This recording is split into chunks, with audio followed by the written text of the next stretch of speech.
দর্শক, দিনাজপুর শিল্প ও বাণিজ্য মেলার প্রধান আকর্ষণ প্রতি বছরে যেটা হয়ে থাকে সেটা হচ্ছে এই মেলার গেট। এই মেলার গেট নিয়ে দর্শক, দর্শনার্থী, ক্রেতা, বিক্রেতা সকলের আগ্রহের যেন শেষ নেই। প্রতি বছরেই দর্শক দর্শনার্থীরা এসে এই গেটে বসে একটা ছবি তুলে সোনালি সময়ের স্মৃতি করে রাখতে চায় না, এমন বান্দাও পাওয়া যাবে খুবই কম। কিন্তু আমরা অনেকেই জানি না এই গেট নির্মাণ করে কে, এই কারুকাজ নন্দিত ডিজাইন কে করে থাকে, তাকে আমরা অনেকেই চিনি না। আজকে আপনাদের সাথে পরিচয় করে দেব মারুফ ভাইয়ের সাথে। মারুফ ভাইয়ের কাছে জানতে চাইবো কারুকাজ, ডিজাইন, নকশা এগুলো কিভাবে অসাধ্যকে সাধন করছে সেটাই। আচ্ছা মারুফ ভাই, আসসালামু আলাইকুম। মারুফ ভাই কেমন আছেন? ওয়ালাইকুম আসসালাম। ইনশাল্লাহ আপনার দোয়ায় আছে ভালো। মারুফ ভাই, আপনি তো বিগত কয়েক বছর ধরে আপনি আমাদের দিনাজপুরের এই শিল্প বাণিজ্য মেলার এই প্রধান আকর্ষণ এই গেট তৈরি করছেন, আমরা সকলেই জানি। কিন্তু আপনি যে সবসময় চোখের আড়ালে থাকেন, আজকে আপনাকে আমরা পেয়েছি। আজকে আপনার কাছ থেকে জানতে পেরে সব ডিজাইন এবং কারুকাজটা আপনি নিজেই করে থাকেন? হ্যাঁ, ইনশাল্লাহ এই ডিজাইনগুলো আমি কালেক্ট করি আর আমি নিজেই ল্যাপটপে ডিজাইন দিই, নিজেই ল্যাপটপে ডিজাইন করে নিজেই গ্রাফিক্সের কাজ করি।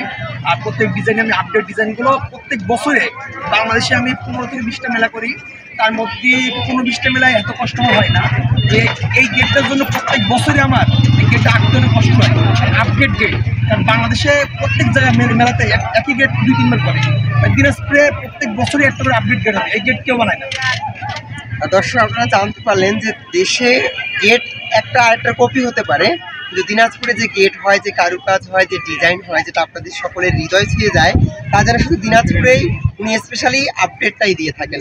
ধন্যবাদ মারুফ ভাই। মারুফ ভাই, আরেকটা কথা, মারুফ ভাই কিন্তু আমাদের দিনাজপুরের মানুষ না, উনি কিন্তু আপনার দেশের বাড়িতে যেন কথা বলছেন খুলনাতে। খুলনা থেকে দিনাজপুরের জন্য আপনার এতটা আগ্রহ? ইনশাল্লাহ আমি প্রত্যেক বছরে যা কাজ করি না কেন, আমার দিনাজপুরে সবচেয়ে ভালো লাগে। কারণ দিনাজপুরের মানুষজন খুব ভালো। ইনশাল্লাহ খালি দিনাজপুরের উত্তরবঙ্গের মানুষজন খুব ভালো। এনে এসে ভালো ব্যবহার, ভালো সুন্দর ব্যবহার আচরণ পাইছি আমি, আর হেল্প পাইছি। মানুষজনের কাছে একটা কথা শুনলে বলে যে এটা না ওটা, উপকার করতে চাই কেউ কিছু। ইনশাল্লাহ এই উত্তরবঙ্গের মানুষ, দিনাজপুরের মানুষের কাছে ক্ষতি পাইনি, উপকার পাইছি। এই জন্য আমি দিনাজপুরে আসার জন্য আমি আগ্রহ, আর আসার পরে আমি কাজ করি, খুব ভালো লাগে আমার। আমিও চাই যে খুব সুন্দর আকর্ষণ দিতে পারি এই জন্য দিনাজপুরের মানুষের, কারণ এই জন্য দিনাজপুরের মানুষ বিনোদন চাই খুব, তাদের উৎসব আনন্দ দেওয়ার জন্য আমি খুব কষ্ট করে গেটটা করি। আমার জন্য সবাই দোয়া করবেন। আমি এসে মারুফ। মারুফ ভাই, আপনার কাছে আরেকটা সবশেষ কথা যেটা জানতে হবে, আগামীতে আর কি চমক থাকছে আমাদের দিনাজপুরে? আগামীতে ইনশাল্লাহ আগামীর কাজ এখান থেকে বাড়ি যাওয়ার পরে আগামীর কাজ আমি ল্যাপটপে বসে আস্তে আস্তে কাজ করবো। এই গেটটা আমি একদিন অন্য গেট আমি ল্যাপটপে যখন ডিজাইন করি তখন আমি 1 ঘন্টা 2 ঘন্টা 5 ঘন্টা একটা গেট আঁকি। এই গেটটা আমি আঁকতে কমপক্ষে 1 মাস 2 মাস 10 দিন পর্যন্ত টাইম দিই, আস্তে আস্তে আঁকি। কারণ এই জিনিসটা আঁকতে, এই জিনিসটা আপডেট ডিজাইন দিতে আমার অনেক কষ্ট হয়। আমি চাই সবসময় দিনাজপুরের মানুষের বিনোদন দিতে। আর সবাই দোয়া করবেন মমতা ভাইয়ের জন্য, মমতা ইভেন্ট ম্যানেজমেন্ট। কারণ মমতা ভাই অনেক উৎসাহ দিতে চাই দিনাজপুরের মানুষের, কারণ উনি প্রচুর টাকা খরচ করে দিনাজপুরের মানুষের জন্য, বিনোদন উৎসাহ দেওয়ার জন্য অনেক কিছু করে। ধন্যবাদ মারুফ ভাই আমাদের সাথে থাকার জন্য। দর্শক, আমরা প্রতি বছরই যে গেটের কারুকাজ নন্দিত ডিজাইন দেখে উৎসাহিত হয়ে থাকি, আনন্দিত হয়ে থাকি, সেই গেটেরই কারুকাজ খচিত যে আর হাতের ছোঁয়ায় এই নন্দিত ডিজাইন প্রকাশ পেয়ে থাকে। তার সাথে আমরা কথা বলছিলাম। আগামীতেও থাকছে আরও বাহারি চমক। আর অবশ্যই আপনারা সকলেই জানেন যে দিনাজপুর শিল্প ও বাণিজ্য মেলা কয়েক বছর ধরে এটা পরিচালনা এবং এটার আয়োজন করে থাকেন মমতা ইভেন্ট ম্যানেজমেন্ট দিনাজপুর। দিনাজপুরের মানুষ, দিনাজপুরের মানুষের জন্য এত কিছু করছে, তাদের সকলের জন্য তাদের শুভকামনা। আমাদের ভিডিওগুলো ভালো থাকলে অবশ্যই আমাদের সাথেই থাকবেন। ধন্যবাদ। গেটের চমক তো দেখছিলেন, আর গেটের গুণগানও তো অনেক হয়ে গেল। এবার বাণিজ্য মেলার ভিতরে থাকা এই বাড়িটি যে ভাইরাল হয়েছে সে কথা নিশ্চয়ই আপনি জানেন। বাংলাদেশের দক্ষিণাঞ্চলে কিছু কিছু এলাকায় এসব দ্বিতল কাঠের বাড়ি দেখা গেলেও আমাদের দিনাজপুর কিংবা উত্তরবঙ্গে এসবেও কাঠের বাড়ি যেন বিরল। আর এই কাঠের বাড়িটির ডিজাইন, নকশা আর এটার সম্পূর্ণ পরিকল্পনাই ছিল আমাদের মারুফ ভাইয়ের। দর্শক, আবারও মারুফ ভাইয়ের সাথে সাক্ষাৎকার নিচ্ছি। মারুফ ভাইয়ের কাছে জানতে চাইছি যে উনি কেমন করে দিনাজপুরের মানুষের হৃদয়ের আবেগকে বুঝতে পারলো যে এই বাড়িটি তাদের ভালো লাগার কারণ হয়ে উঠবে, সেটাই আজকে জানতে চাইবো মারুফ ভাইয়ের কাছে। আসতে মারুফ ভাইয়ের সাথে সরাসরি কথা বলছি। মারুফ ভাই, আবারও আপনার সাথে এই যে কাঠের বাড়িটি আমরা ইতিমধ্যে দেখেছি যে দিনাজপুরের মানুষের যেন মানে কি বলবো, সকলের যেন হৃদয় ছুঁয়ে গেছে। সকলে চাইছে এখানে এসে ছবি তুলতে, ঘুরে ঘাড়ে দেখতে কিভাবে সম্ভব দ্বিতল কাঠের বাড়ি।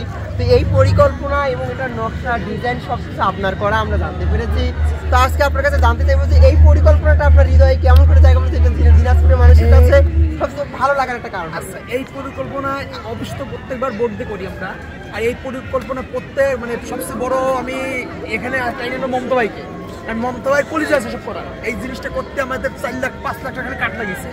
আর এই জিনিসটা 5-6 লাখ টাকা অফিসে খরচ করা এর কোনো কমিটির সেই নাই। মমতা ভাই আছে, আর মমতা ভাই চাই যে আপডেট কাজ করতে সবসময়। মমতা ভাই কলিজা আছে আর আমার মেধা আছে, এই জন্য আমি ইনশাল্লাহ পারি। দর্শক, দুটি জিনিস আমাদের কাছে পরিষ্কার হয়েছে, একটা মারুফ ভাই, একটা মমতা ভাই, দুজনই আমাদের কাছে শ্রদ্ধার কেন্দ্রীভূত পাত্র।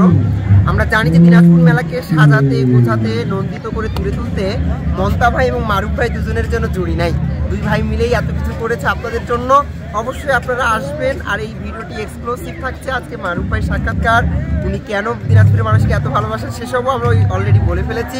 অবশ্যই আমাদের সাথেই থাকবেন। ধন্যবাদ মারুফ ভাই, আপনাকে সবাই দোয়া করবেন আমার জন্য। আমি এস এম মারুফ, আর আমি ইন্টেরিয়র ডিজাইনার, যে কোনো বাড়ি অফিসে ডিজাইন কাজও করি। যদি কারো লাগে ইনশাল্লাহ মমতা ভাইয়ের সাথে যোগাযোগ করবেন, আমাকে পাবেন।